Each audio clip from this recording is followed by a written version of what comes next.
All right, today we are tackling a number that honestly stopped me in my tracks here a bit. So, a new report from the National Institute on Retirement Security found the typical U.S. worker has just $955 saved for retirement.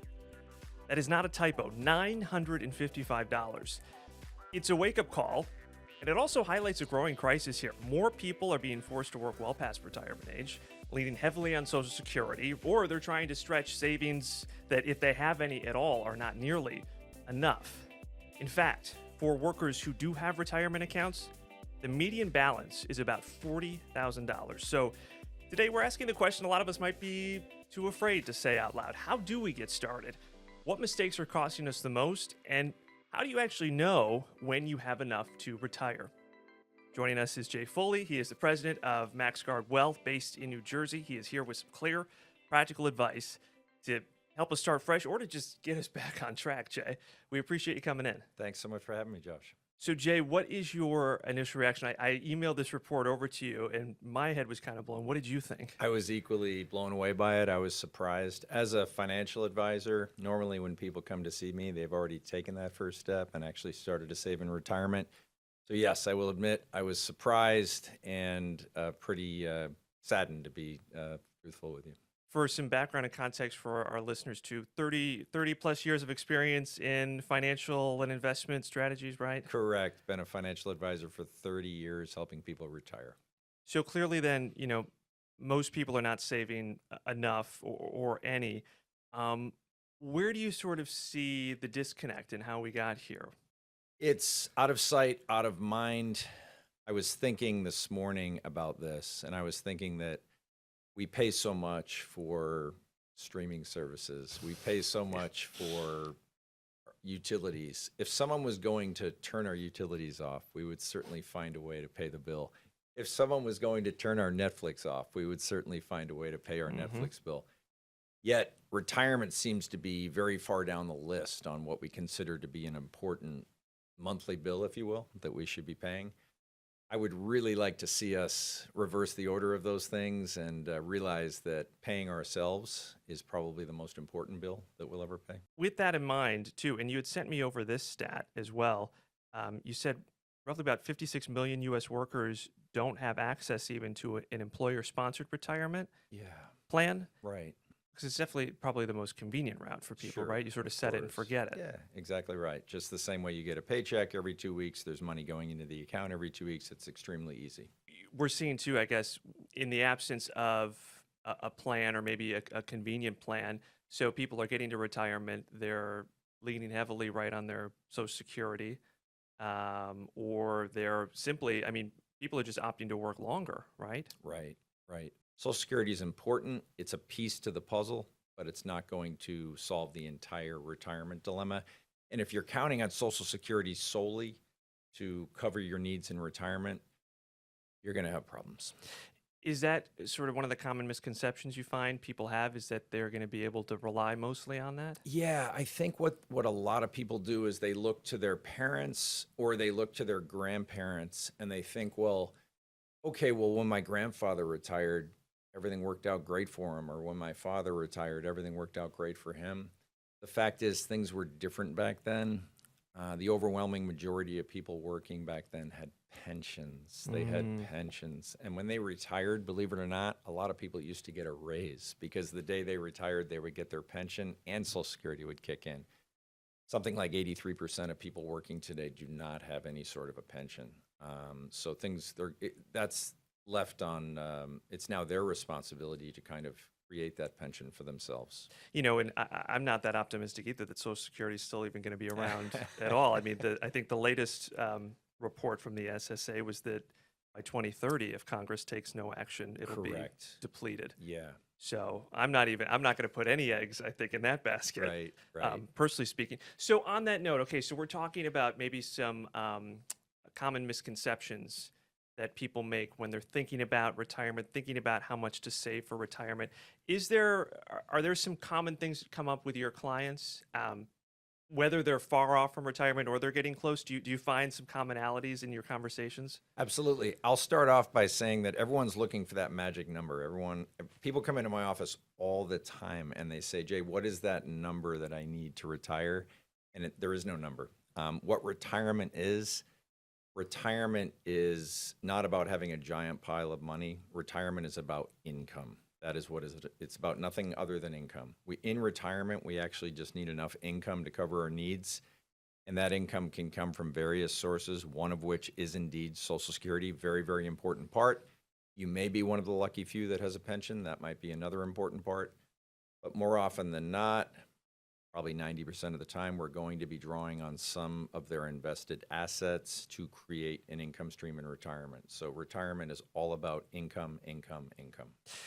I feel like I had this idea for a long time a while ago that like, oh, like this idea of you retire with $1 million.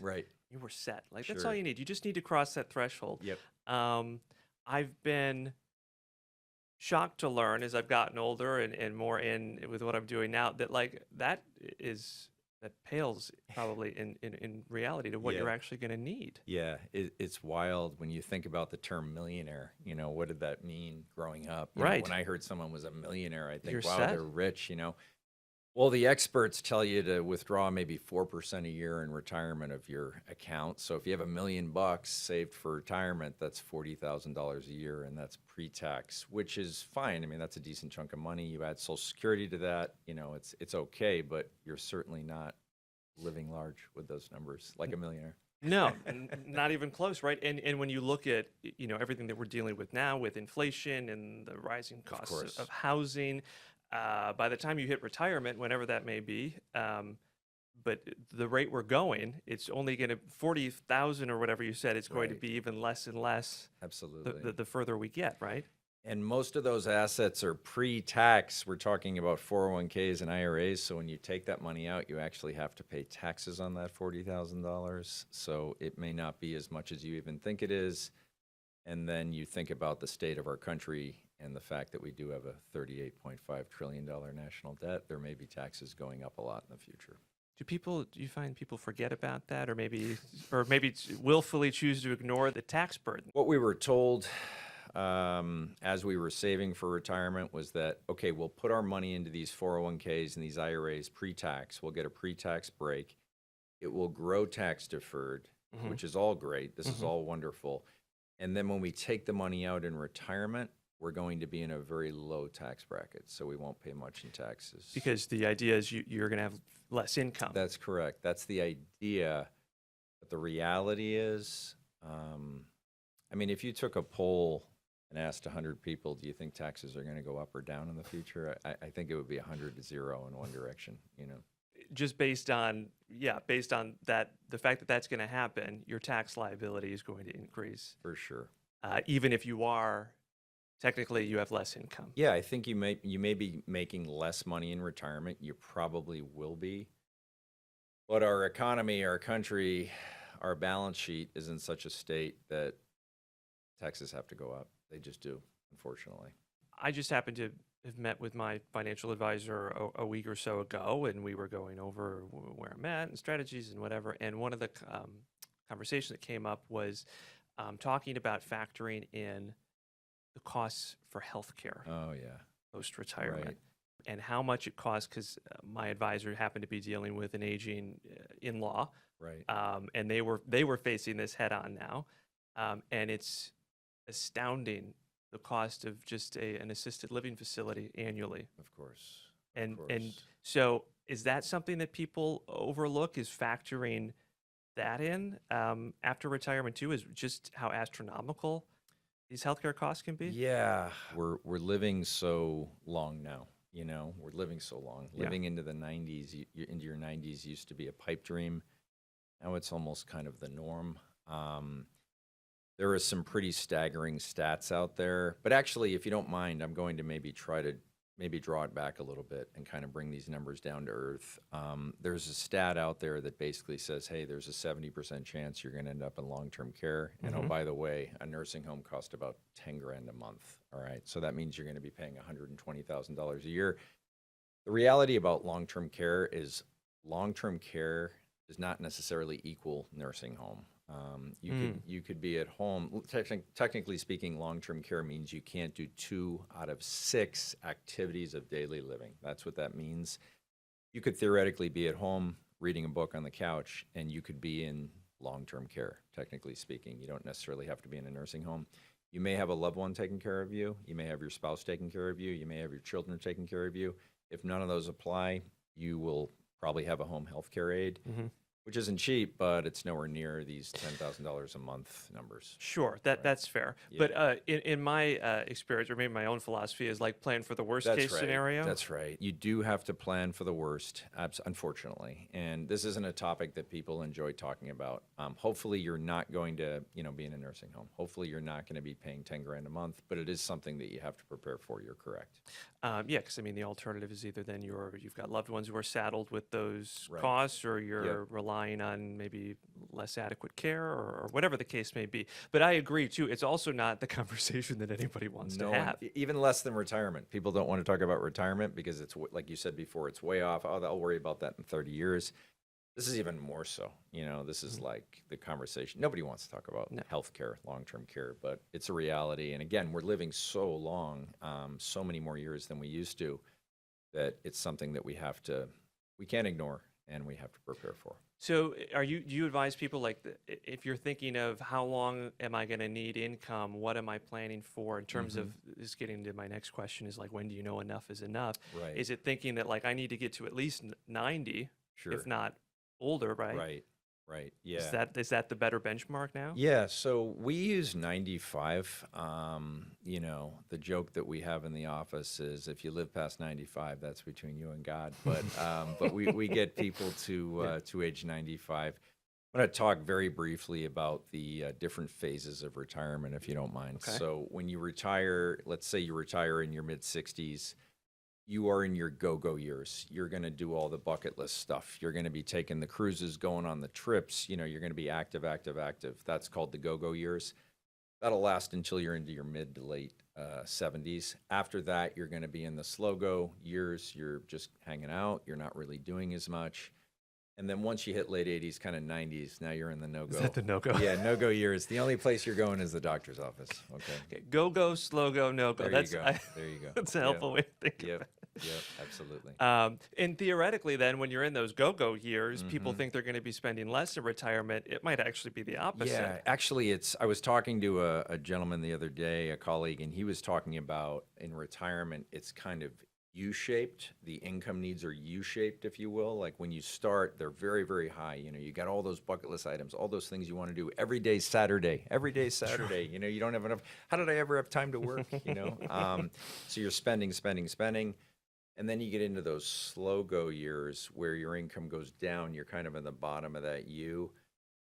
And then the no-go years kick in where the medical expenses, become your major expense. And then the income goes up and you hit that high point of the U again.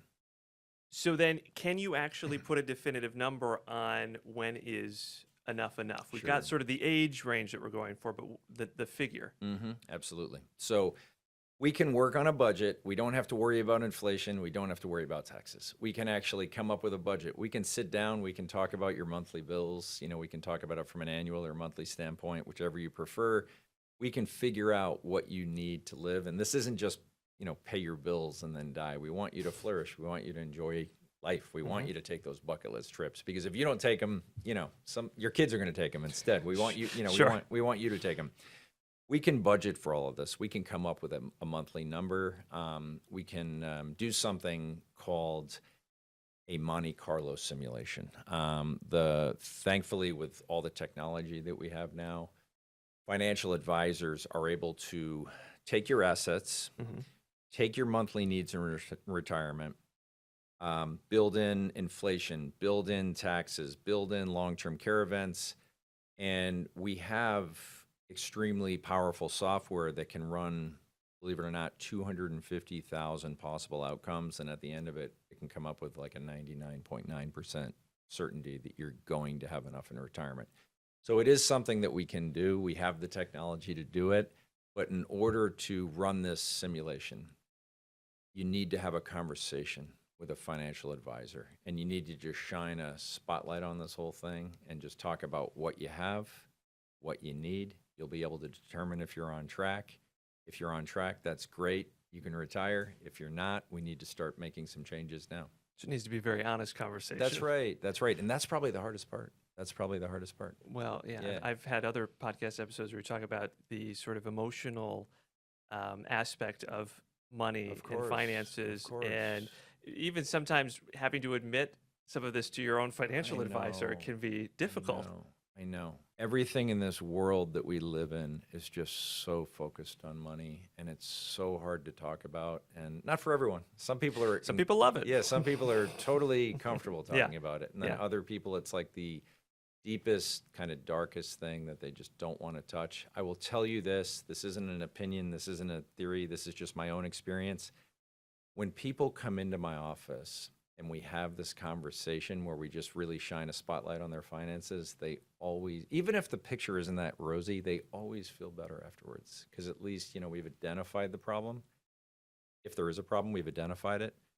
Now we can start focusing on solutions. We can't make a plan if we don't know what the situation is. So how do you know where you're going if you don't know where you are? That's right. Yeah. Exactly right. It's like when you're in the mall and you look at the map and you're trying to find the store that you have no idea what level it is. It's so helpful when you say, okay, at least I know where I am now. You are here. You are here. Are there at least some good general benchmarks or milestones as you're going through life that, like, you're looking at the balance of that account, you're like, okay, we're on the right track. Yeah. I have a hard time. To answer your question, the answer is yes. There are a lot of benchmarks out there. They'll say, oh, by age 40, you should have like your salary saved already. By age 60, you should have, 10 times your salary saved or something like this. But I actually disagree with those benchmarks, and I'll tell you why. Because when you're in that stage of your life where you're accumulating and you're saving, you have major expenses. You have a mortgage. If you have children, Kids. I mean, you're paying for, sports on the weekend. I was going to say, we were just talking about your sports expenses there. I was going to say college, but certainly college tuition. A lot of people have their kids at, private schools and so forth. In the sports, if you've got athletes, these weekend tournaments are like, an expense all by themselves. So these are all going away in retirement. These aren't going to be there. So I don't know that I buy into these benchmarks where you have to, because your needs in retirement may be significantly less than, what your salary is today. Much less. All right.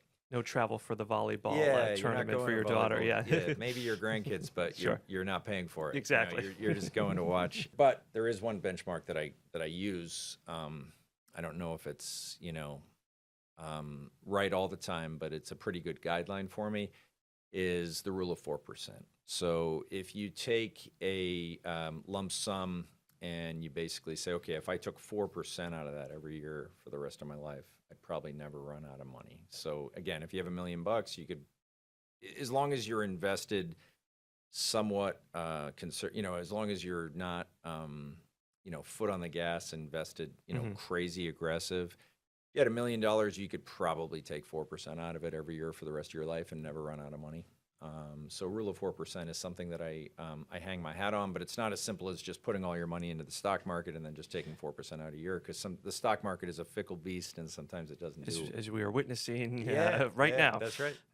Okay, so this idea, because I was hoping there'd be something a little more cut and dry, but you just blew it out of the water. Like I had read age 30, you have the amount of your annual salary saved. Right.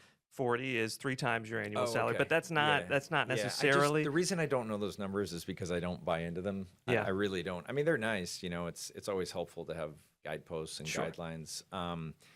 But I just don't agree, because our needs in retirement are going to look so much different than what our needs are now.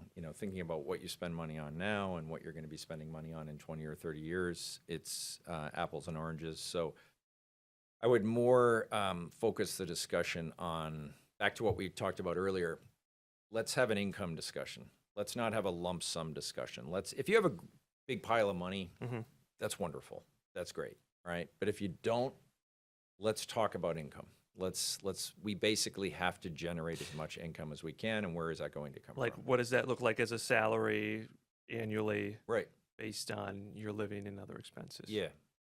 So can we dive into some strategies then? Absolutely. Sure. Kind of, let's start with just the 401k. Yep. Are there some common sort of practices that we could be doing with our 401ks? Yeah. If you have a 401k at work, max it out. I mean, cut and dry. Just, I should say max it out up to the limit that your company's matching. All right. So a lot of companies will match, for example, you may work for a company with a 401k where they match 50% of your contribution up to a total of a 10% contribution. So if that's the case, contribute as much as you can. If you can afford to, It's a great match. Yeah, if you can afford 10%, go ahead and do it. It is free money. There's no catch. Some companies will match 100% up to maybe 4 or 5%.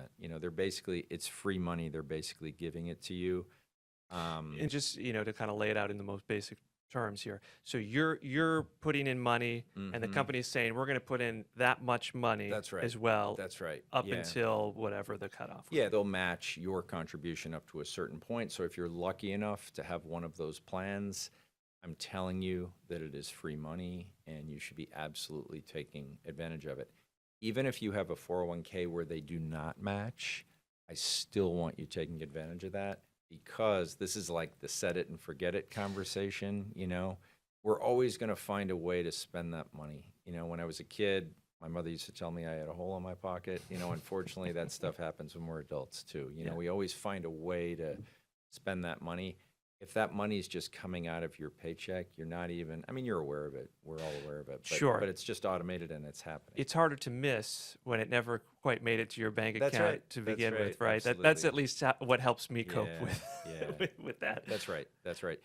And, the magic of compounding, just compounding interest over time. Talk about this, Sure, because I don't think sure. enough people can appreciate what that really means. Yeah, absolutely. So if you're making 10%, and that's compounding, let's say you have $100,000 and then it makes 10% one year. Well, now you have $110,000. And then the next year it makes 10% again. You're making 10% of $110,000, which is $11,000. And it just becomes this compounding effect.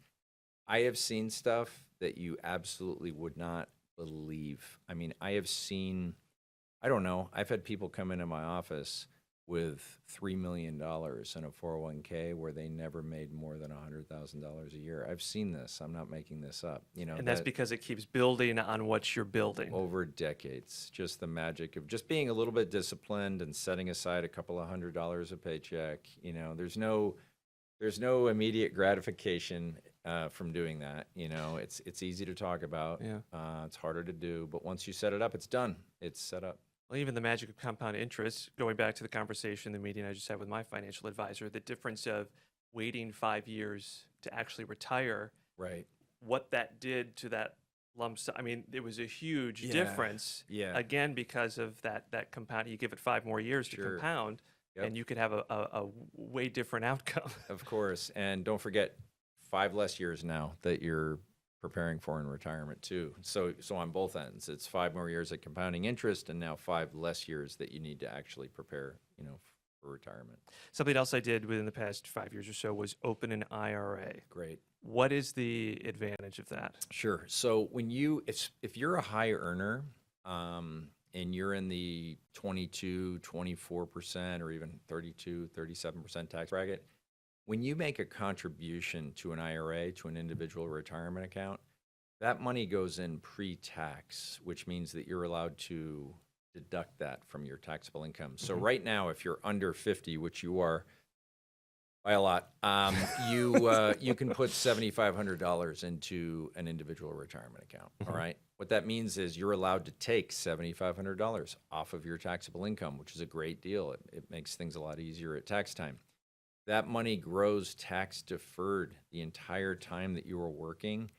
After you were 59 and a half, you are allowed to take that money out of the individual retirement account, but you've never paid taxes on it. All right. You've never paid a penny of taxes, which means that every penny you take out, you have to pay taxes on it, which seems like a fair deal if taxes don't go up. So that's the only catch, is you're limiting your tax liability now. Right. Eventually, the bill's going to come due. Yeah. And when that time comes, it might actually be a bigger tax bill. Could be. Okay. If you don't mind, I'll just brief. Can I just talk about Roth IRAs? Well, so I Oh, was okay, just going to ask. So then, is Yeah. the better strategy to do a Roth? Explain what a Roth Sure. is and how that differs from an Yeah, IRA. Traditional. absolutely. So a Roth IRA is a completely tax-free investment. What I mean by this is two things. Number one, well, first of all, when you put money into a Roth IRA, when you contribute to a Roth IRA, and the limits are the same as IRA, they're $7,500 if you're under 50, they're $8,600 if you're over 50. When you put money into a Roth IRA, you do not get that pre-tax benefit. You don't get it, all right? So it's Because it's contributed post it's tax. post-tax, Yeah. that's correct, yes. So that's kind of a bummer. However, the money grows tax-free, just like it does in the IRA, the traditional IRA. But the difference is when you take money out of the Roth IRA, it's tax-free forever. You're never going to pay a penny on your Roth IRA disbursements, withdrawals. Mhm. Even if you die and leave the money to, loved ones, they don't even have to pay taxes on it. So Roth IRAs are great. If you're a lower income earner and you're in like your tax bracket is maybe in the teens, low 20s, yeah, I'd say let's do Roth. Let's do Roth all day. Okay, let's contribute to our Roth IRA. Because you're saying your tax liability is already maybe lower. You're not getting that up huge front. pre-tax benefit. Yeah. Also, by the way, I'd be remiss if I didn't mention that there are income limitations depending on if you're single or if you're married. There are income limitations on whether or not you can even do a Roth contribution. There are ways around it. Is this the backdoor Roth that I hear there's all this thing about? called Yeah. it's completely legal. It's completely real. You're allowed to do it. Doesn't sound like it, No, but no, it is. I know. But it is. I know. They got to Yeah. come up with a better name. Yeah. But Yeah. there's an IRS form that you fill out that I can't remember off the top of my head. But you basically make an IRA contribution. You don't take the tax deduction, and then the next year you convert it to a Roth IRA. It's all completely legal, and there's no income limitations on It that. sounds a little I more don't- They got to come up complex with a better than- name. I Yeah. don't know why they call it a backdoor IRA. Roth. So is your strategy depends on where you're at, but like whether to do one or the other or both simultaneously? Both. Why not? Why not do both? A lot of people are very fortunate in that not only do they have a 401k, but their 401k offers a Roth option. So I have a lot of clients that come in and say, Jay, they offer a Roth now. Should I put all the money in Roth? And I say, you can if you want to, or better yet, why don't we just play both sides of it? If we're Split it up. contributing 10%, why don't we put 5% in the traditional 401k, 5% in the Roth 401k? You can always adjust that number as your income goes up or down, and play both sides of it. Is the key to all of this setting this up so that these savings, this money setting aside, you got to make it automatic. I think so. Otherwise, Yeah, it's not going to work. I think so. I believe that so strongly. Human nature, everything is so expensive now. We're just spending money on so many things between our cell phones and our streaming services, and if you have kids, all these expenses. We find a way to pay for all these things, because a lot of them are automated. A lot of them are automated. You pay your utility bill online. You pay the streaming service online. You pay your phone bill online. It just happens. You don't really think about it. Why the heck are we not doing the same thing with our retirement? Retirement should be the first thing we're doing. And it's quite frankly, it's usually the last I for a lot know. of people once you get all of the expenses out of the way. Absolutely. We need to make this our primary objective, because there's going to come a time where we're not working, we're not generating income, and we don't want to be a burden to anyone. We don't want to be, and retirement should be something that we look forward to. It should be something where we're flourishing in our lives, not like a finish line Where you feel trapped or Yeah. totally strapped by Right. where you're at. Thoughts on people withdrawing from their 401k prior to retirement? It's an option. Yeah. What would you say to someone? So, generally speaking, no, don't do it. Don't touch it. However, it's not that easy. There's always different situations where it can be justified. First of all, if you need the money, you need the money. Sure. I People may use it for a down payment, which or I think something is like great. Home ownership is a big deal. There's Yeah. a lot of actual in addition to, living in a nice home, there's a lot of financial benefits to, there's advantages to having a mortgage with a low interest rate. There are tax advantages. People forget that our primary residence is our largest tax-free asset that we own. So there are a lot of benefits to home ownership. And when you were asking that question, I was thinking of my answer, and my answer was basically this. If it's to buy a house, I think that makes sense. That would make sense. You know? What is the cost, though, if you're going to withdraw early? So there are certain situations where you can actually, okay, if you're under 59 and a half, typically when you take money out of a 401k, you got to pay taxes on it, but you also have to pay a 10% penalty because you're too young. There are situations where you can avoid the 10% penalty if you're a first-time home buyer. So at least you took the 10% off the table. But the tax one, unless you've got some real creative accounting going on, I don't know that there's a way to avoid getting taxed on pre-tax money. Yeah. You also, going back to your compounding interest, the more you're going to take out of that early, the less opportunity then for that interest to compound. Yeah, so true, so goes. true. But, you know, taking the money out, putting it towards something like a home with a low interest rate on the mortgage, I can certainly justify having that conversation. Okay. But yeah, I'd probably find another way if you could first. Ideally, maybe. if you can just continue to build that balance up and not touch it, your 70-year-old self will thank you. Yes. This has been great, Jay. So real quick, I just want to give you sort of a final thought here on as we are either thinking of ways to plan our strategy, maybe get back on track. What do you want people to take away from this? I just want people to don't be afraid. Shine a big, I know it's uncomfortable. Shine a big spotlight on your financial situation. Meet with a financial advisor. There's a ton of financial advisors out there. All right. There's there's a lot of people that do what I do. I'd be more than happy. Most financial advisors would be more than happy to take a meeting with you just to shine a big spotlight on your situation and come up with a plan. You need a roadmap. You need someone to help you map that out. And That's right. It can feel so overwhelming, I think, for a lot of people too. For sure. They talk about a big picture plan, and so I'm all for it. Finding someone who can help you manage that. And we do have I'll put a link down in the description here to our story we did on what questions to ask and what to look for when you're choosing a financial advisor. So you know you're choosing a reputable one and one who's going to work for your situation, because that's just as important. So important. Glad you said that. Jay Foley, president of MaxGuard Wealth, based in New Jersey, with some very clear, practical advice to help us out. We appreciate you taking the time. Thank you so much for having me. Thanks, Jay. Thank you.